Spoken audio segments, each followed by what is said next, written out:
Hello, જય શ્રી કૃષ્ણ. આજે આપણે બનાવશું સાત્વિક નાસ્તો. કાંદા લસણ બટેટા વગર બનાવશું અને એકદમ ઓછા તેલમાં 1 ચમચી તેલમાંથી આખો નાસ્તો થાય અને રેડી થઈ જાય છે. અને તે સમોસાને પણ ભૂલવાડી દે અને મોમોસ કરતાં પણ સ્વાદ સરસ આવે તેવો આ નાસ્તો બને છે. આ નાસ્તામાં મેંદો પણ નથી વાપરવાના. આપણે આ 1 વાટકી ચોખાના પૌવા લીધા છે, તેની સામે 3-4 વાટકી રવો લીધો છે. ચોખાના પૌવાને આપણે સરસ ધોઈ લેશું. આ રેડીમેડ ફેક્ટરીમાંથી ફરતા ઘરે આવતા હોય છે, તો એમાં ધૂળ પણ લાગી જતી હોય, તો 2 થી 3 વખત પાણી લઈ અને એકદમ સરસ ચોખ્ખું પાણી નીકળે ત્યાં સુધી આપણે આ જો સરસ ધોઈ લીધા છે. હવે આને આપણે પલળવા નથી દેવાના, બધું પાણી નિતારી અને આપણે સાઈડમાં મૂકી દઈશું. હવે આપણે રવો લીધો છે 3-4 વાટકી, હવે તેને પણ પલાળવાનો છે, તો તેના સામે રવા કરતાં પોણું દહીં લેવાનું છે. એટલે આ નાની વાટકી દહીં લીધેલું છે, તેમાં આપણે 1/2 સ્પૂન મીઠું એડ કરીશું અને દહીં એડ કરી અને સારી રીતે મિક્સ કરી અને રવાને પલાળવા સાઈડમાં રાખી દઈશું. જો રવો પલાળવી તો આ રીતનું રવાનું ટેક્સચર હોવું જોઈએ. હવે આપણે સાઈડમાં રાખી દઈશું અને હવે સ્ટફિંગની તૈયારી કરી લઈશું. સ્ટફિંગ માટે આ બધા વેજીટેબલ આપણે લેવાના છે અને આ વેજીટેબલથી જ આપણે સ્ટફિંગ બનાવશું. આ બધા વેજીટેબલને આપણે ક્રશ કરવાના છે, ફાઇન ગ્રેવી નથી બનાવવાની. આ રીતનું ક્રશ કરવાનું મશીન આવતું હોય છે, તેમાં ગ્રેવી નથી બનતી, એકદમ ઝીણા ક્રશ થઈ અને વેજીટેબલ રેડી થઈ જાય છે. તો આમાં આપણે ગાજર, કોબીજ, બીટ, કેપ્સિકમ,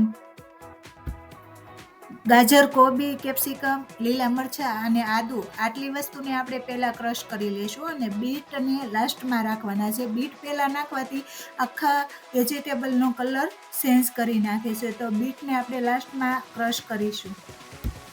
આ રેસીપીને સ્કીપ કર્યા વગર એન્ડ સુધી જોશો તો પરફેક્ટ અને એવી ટેસ્ટી સરસ રેસીપી બનશે. અને આ મારી રેસીપી તમને ગમે તો વધુમાં વધુ શેર કરજો, લાઈક કરજો. હજી સુધી મારી ચેનલને સબસ્ક્રાઈબ ના કરી હોય તો બાજુમાં આપેલા બેલ આઇકન બટન દબાવી અને સબસ્ક્રાઈબ કરજો, તો મારી નવી રેસીપીની નોટિફિકેશન આવશે. બધા વેજીટેબલ ક્રશ કર્યા બાદ આપણે ગેસે કઢાઈ પણ મૂકી દીધી છે અને તેમાં 1 સ્પૂન તેલ ગરમ કરવા મૂકી દીધું છે. તેમાં ક્રશ કરેલા વેજીટેબલ એડ કરી અને તેને પણ સાતળશું.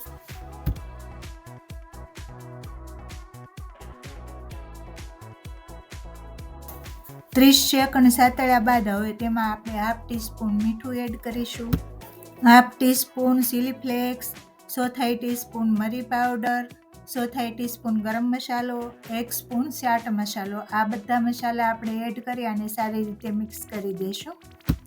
આ સ્ટફિંગમાં આપણે વટાણા પણ એડ કરવાના છીએ અને આ ફ્રેશ લીલા વટાણા લીધા છે, તેને મેં ખુલ્લા પાણીમાં બોઇલ કરી અને સાઈડમાં રાખેલા છે.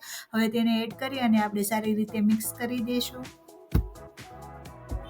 આ સ્ટફિંગમાં આપણે બટેટા નથી લીધા, આપણે બટેટાની જગ્યાએ આપણે 2 સ્પૂન પલાળેલા ચોખાના પૌવા એડ કરવાના છે.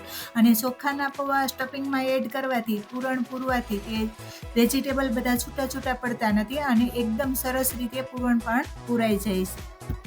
હવે આપણું સ્ટફિંગ રેડી થઈ ગયું છે. હવે આ ચોખાના પૌવા પલાળેલા છે, તેના હાથથી આપણે થોડા બધા ભાંગી લઈશું અને તેને આપણે રવામાં મિક્સ કરી દઈશું.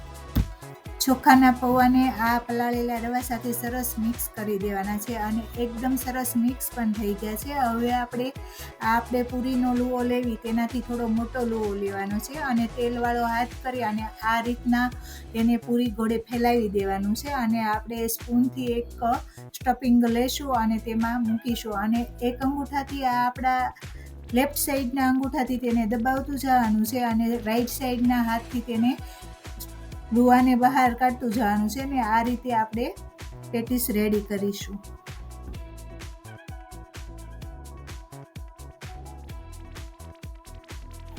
આ રીતે એક પછી એક આપણે બધી પેટીસ વાળી અને રેડી કરી લઈશું. એક સાથે અને ઓછા ટાઈમમાં બધી સ્ટીમ થઈ અને બની જાય તેના માટે આપણે આ પોળું વાસણ લીધું છે, તેમાં 500 ml પાણી એડ કર્યું છે અને તેમાં એક કાંઠો મૂકી અને તેના ઉપર આ રીતનું કાણાવાળું સ્ટીમર મૂકવાનું છે અને તેના ઉપર આપણે એક પછી એક આપણી બધી પેટીસ ગોઠવી દઈશું અને ઉપરથી સ્ટીમ બહાર ન જાય તે રીતે આપણે કવર કરી દઈશું અને તેના ઉપર વજન એ રીતે મૂકશું એટલે એક પણ સ્ટીમ બારી ન જાય. 10 મિનિટમાં સ્ટીમ થાય અને આ પેટીસ રેડી થઈ જાય છે. 10 મિનિટ બાદ હવે આપણે ચેક કરી લેશું. એકદમ કોરી અને ડ્રાય આ એકદમ સરસ પેટીસ હવે આપણી રેડી થઈ ગઈ છે. હવે તેને આપણે નીચે ઉતારી લેશું.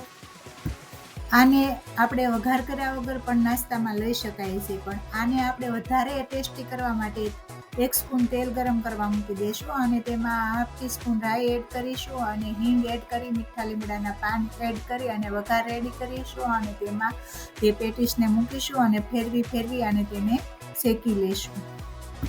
આ નાસ્તાને સવારમાં નાસ્તામાં અને બાળકોના લંચ બોક્સમાં પણ આપી શકાય. બાળકોના લંચ બોક્સમાં આપો તો બાળકોને તમારે વધારે વેજીટેબલ ખવડાવવા હોય અને તે ખાતા ન હોય તો આમાં વેજીટેબલ દેખાશે ને અને ખુશી પેટ ભરી અને જમી લેશે.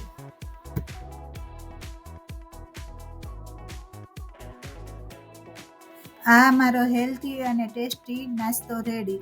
આની રેસીપી તમને ગમી હોય તો વધુમાં વધુ શેર કરજો, લાઈક કરજો અને કોમેન્ટ કરજો. આથી સરસ પણ બનાવતા આવડતું હોય તો પણ કોમેન્ટ કરી જણાવજો. જય શ્રી કૃષ્ણ.